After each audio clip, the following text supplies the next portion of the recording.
All right, y'all, we're doing a little bit of Q&A, question and answering for y'all today. A little Trapper Mike straight talk, son. And we try to do more of this. It's just really tough for me to find the time. I get so many questions from y'all, and I try to answer them. We definitely get, a lot of the same questions asked over and over. So this video will be trying to answer some of those questions that we often get. If there's any questions y'all got that I haven't answered, go ahead, comment them down below, and we'll get to them in the next video. Thanks a lot, guys.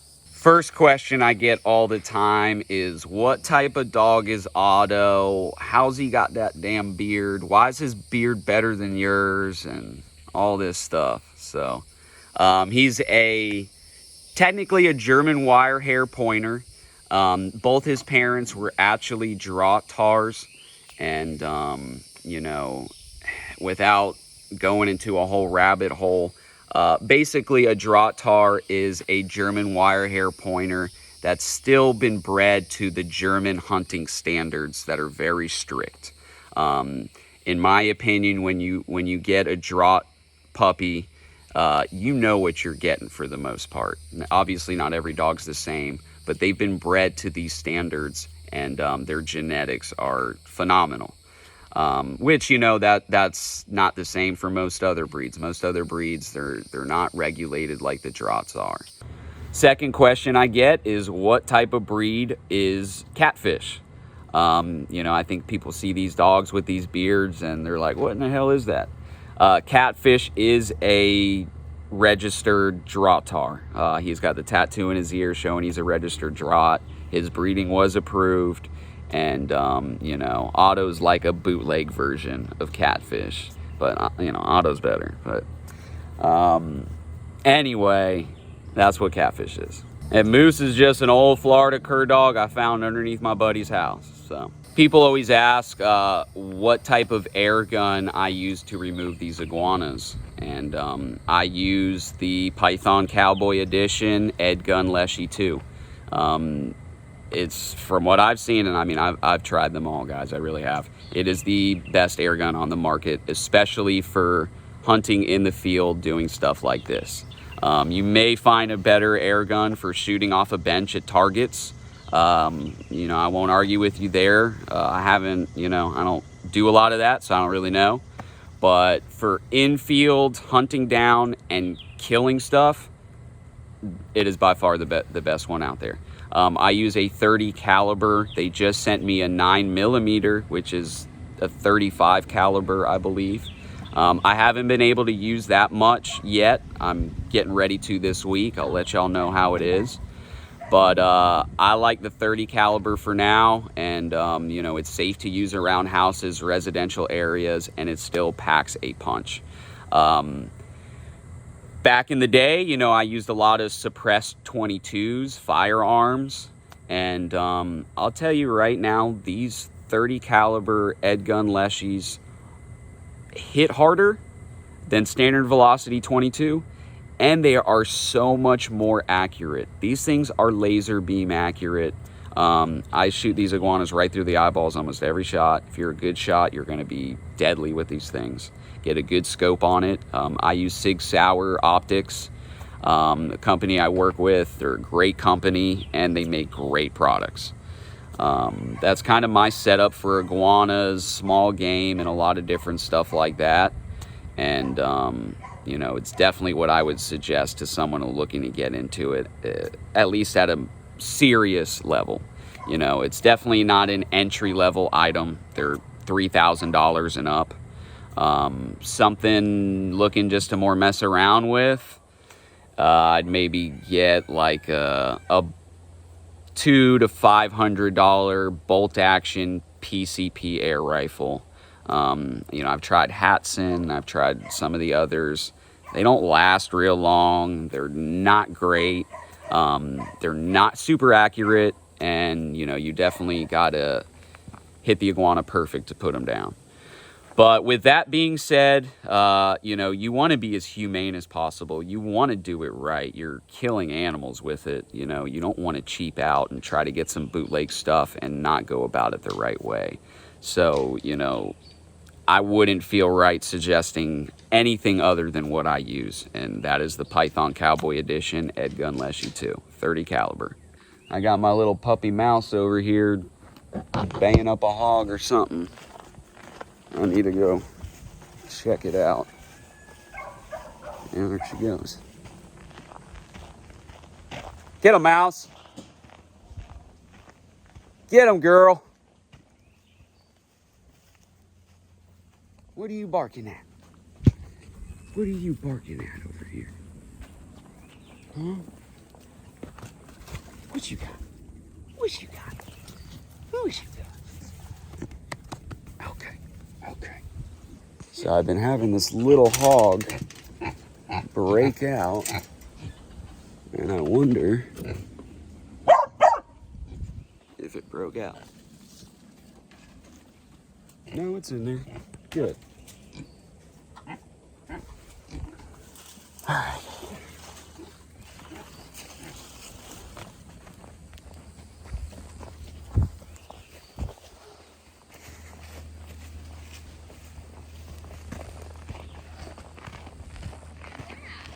What? I guess mouse. I don't know. I know. All right. We're back.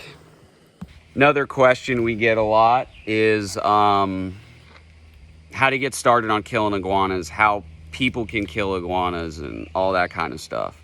Other than coming and booking a trip with your boy and coming out on a real deal iguana hunt with me and Otto, if you're looking to remove iguanas around Florida yourself in your backyard, you need to have permission from the landowner of where you're doing it. That's why I usually tell people, focus on your property. Don't shoot on your neighbors, nothing like that, unless your neighbor gives you permission. You're opening yourself up to a lot of doors you don't want to go through. I know of people getting animal cruelty. I know of people getting armed trespassing. I know of people getting destruction of property, all kinds of stuff. So you definitely want to be careful if you're going to be doing this.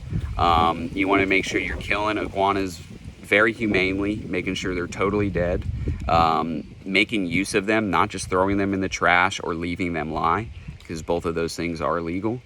And you want to make sure your pellet isn't crossing onto a property that you're not allowed to be on, that you don't have permission, because your pellet is technically an extension of you. So more so than telling people how to get out there and do it, my big thing is telling people don't get in trouble doing it, how to do it legally. Because, I see people all the time when I'm out here on these canals that I'm permitted on, that I've been hired to come out and remove these iguanas, where I'll see someone else out there doing all kind of illegal shit. And I'm not trying to come up and tell them what to do, what not to do. But my big thing is I don't want people getting in trouble, and I don't want people getting this shut down for the rest of us. This is how I make my living. This is how we are going to help our state, is by hunting these iguanas. So if someone's out there doing it the wrong way, doing it illegally, it falls back on all of us. It falls back on me. I've been out there so many times and accused of stuff that someone else did out there. So, you don't want to shoot them in someone's yard that you're not allowed to. Obviously, be careful of where you're shooting, how you're shooting, and making sure you're shooting something that's adequate to kill them. Other than that, reach out to people. Reach out to communities, POAs, and ask them for permission. Say you can help them with their problem. Don't just go out and do it, though. You'll definitely get yourself wrapped up in something you don't want to be wrapped up in. What do I do with the dead iguanas and the dead pythons? Well, I'm big on not letting anything go to waste. Skins, skulls, meat, everything is utilized. The skins I obviously have tan and made into beautiful leather products, which I sell and you guys can purchase. Email pythoncowboyhunts@gmail.com to discuss your custom leather order. And all of the profits from all of that go directly back into my conservation efforts, into my wildlife rescue, and you guys can watch them in use right here on the channel. So we definitely appreciate everybody supporting. It means a lot to us. And, you know, it's important to not only remove these invasive species from our state, but to still respect them and make use of them. We don't want to just throw them in the trash or leave them lie. Not only being illegal, it's just unethical. So besides leather products, claws and the skulls, the heads, I'll have preserved and actually either sold as oddities, or I'll even donate them as educational displays. The meat I repurpose as feed to my wildlife rescues, to my livestock, like my feral hogs that I'll catch in the wild with my dogs, bring back to my ranch, fatten up on iguanas, pythons, all kinds of stuff. And then I'm able to resell them actually as livestock, where then they're able to be eaten and utilized. So, you know, nothing goes to waste, and we're very proud of that. Probably the most common question I get is why I catch the pythons alive by hand and I don't just blow their head off with a gun or chop their head off with a machete. And, you know, there's a lot of reasons behind that. Catching them alive by hand first is the most humane way to go about it. It's actually a lot harder than you think to get that perfect brain shot on a snake, and chopping its head off wouldn't be humane. The head lives for a while after you would remove it, and the snake could feel pain or stress or whatever. To first gain control of the snake and be able to get that humane kill shot on its head, I gotta catch it alive. And you know, I'm not trying to just sit there and get point blank to its head and have the snake possibly scare and dart off into the water and disappear. Actually, every year many snakes are lost because people aren't confident in grabbing them and they try to shoot them, and they either wound the snake or totally miss, and the snake is never to be seen again. For me, you know, that's inhumane, and I've never lost a snake, and I'm not going to start. I've never lost a snake because I catch them all alive by hand. Once I have my hand on that snake, it ain't going anywhere. I got it. It can bite me. It can strangle me, whatever. I'll die holding that snake before I let it go. And that's really what it comes down to is, I know me trying to shoot it, messing around with a gun, I'm going to lose this thing. And I want to get this thing, you know, out of the ecosystem. With all that in mind, which is enough reasons in its own, half the reason I hunt these things is to catch them alive. I love it. It's an adrenaline rush. I love snakes and reptiles. I like interacting with them. And for me, it's a childhood dream come true to be able to go out here in my backyard and find and wrestle with these things. So, you know, if I was just out there shooting them, I wouldn't have half the motivation I have. You know, this is not only passion to help the ecosystem in my state, but passion to get out there and do some fun shit. And for me, there's nothing more I love than wrestling a big 17-foot python or something along those lines. Call me crazy, but hey, I'm a Florida boy.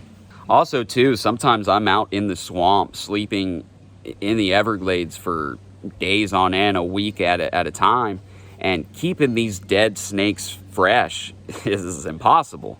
So I got to keep them alive in bags until I'm leaving the Everglades, and I can euthanize them all before I leave the swamp and get them home, skin them out, and process them. The last thing I want to do is let them go to waste or rot.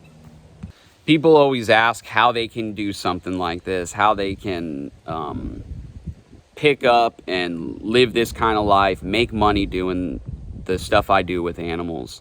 And by no means do I ever want to discourage anyone. Follow your dreams. I mean, I had 100 people tell me I wasn't going to make money doing it and I wasn't going to be successful. And, you know, I proved them wrong. So, best I can do is give you a fair warning. Making money with animals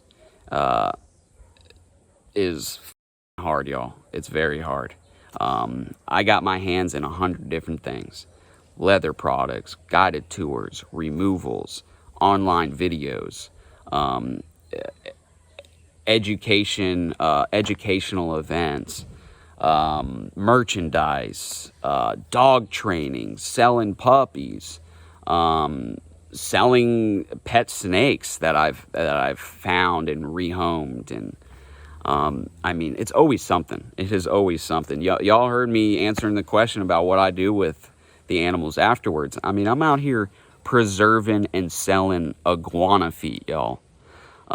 So, you know, it ain't easy by any means, but every day you wake up, you love what you do. Every day I'm happy to go to work. I look forward to the next day. And most people don't have that. And that right there is worth it. It really is. You got to have a passion for it. It takes a special kind of person.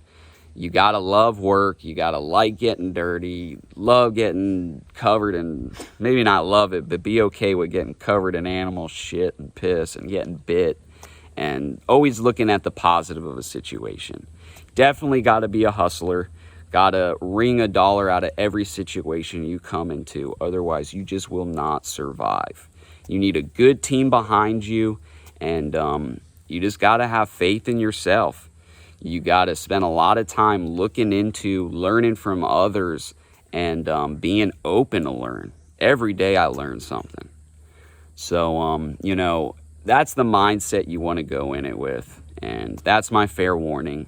How you can get involved is, I built my business by doing a lot of free work, by doing a lot of free rescues, by doing a lot of free removals just to get my name out there, to get referrals, to get access to different properties where I can then go out there, hunt, take people on tours, capture animals where I can then resell, different things like that. You know, don't be afraid to help your neighbor.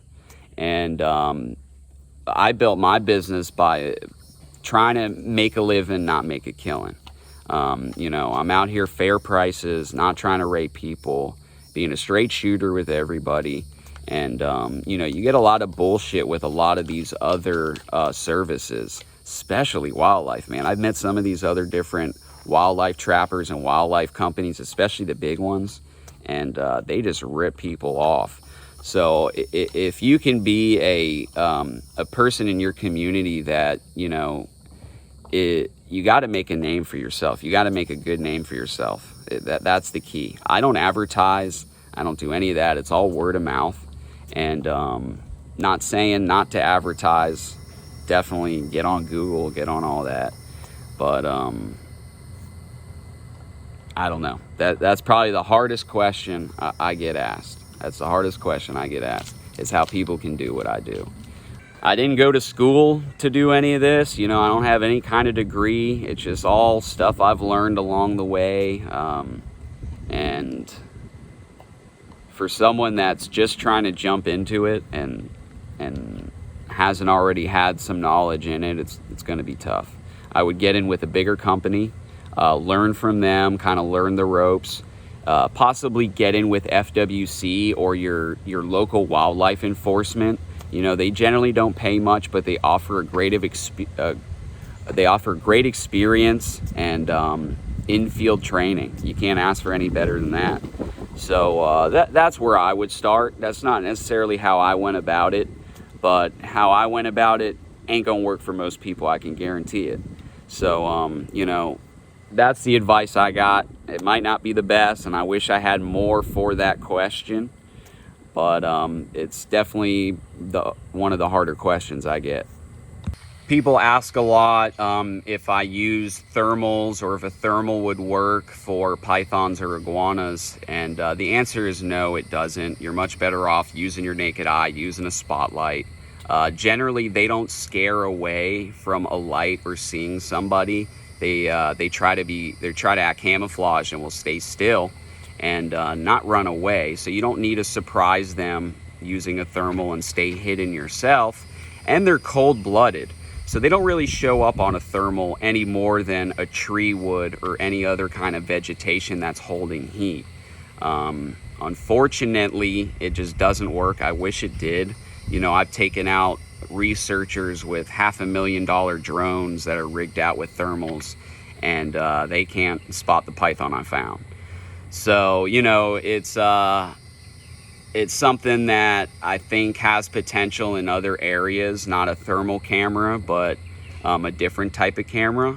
I've actually taken out a different group of researchers where they were testing a camera that reads reflective properties rather than heat. You know, everything reflects light in a certain way, and pythons reflect it very differently than anything else out in the Everglades. So I took them out one night and tested a camera, found a python, and man, the camera really made that python stand out, almost like it was glowing hot. And I think that, used with drones and different software technology we already have, could really be a game changer for us python hunters, where I could drive up to the gates of a levee, throw a drone up in the air that's rigged with one of these cameras. It could fly down the levee at, you know, 60 miles an hour, 100 miles an hour, whatever, and tell me precisely on that levee where there's pythons. There's a python here, here, here, and here. And I know then that it's worth my time to haul ass down there and pick up them pythons, or I need to move to the next levee and spend my time there. So we'll see. You know, right now they tested it and they're looking for funding, last I heard. But that's what we need to do. We need to constantly develop and use new technologies and old technologies like detection dogs. Well, that's all I had time for today, y'all. Comment down below what other questions y'all got, and we'll do another video where I go through and answer, you know, 5 or 6, 7, 10 more, whatever I got time for. And appreciate y'all showing interest for sure. Thanks a lot for watching, guys. We'll see you at the next one.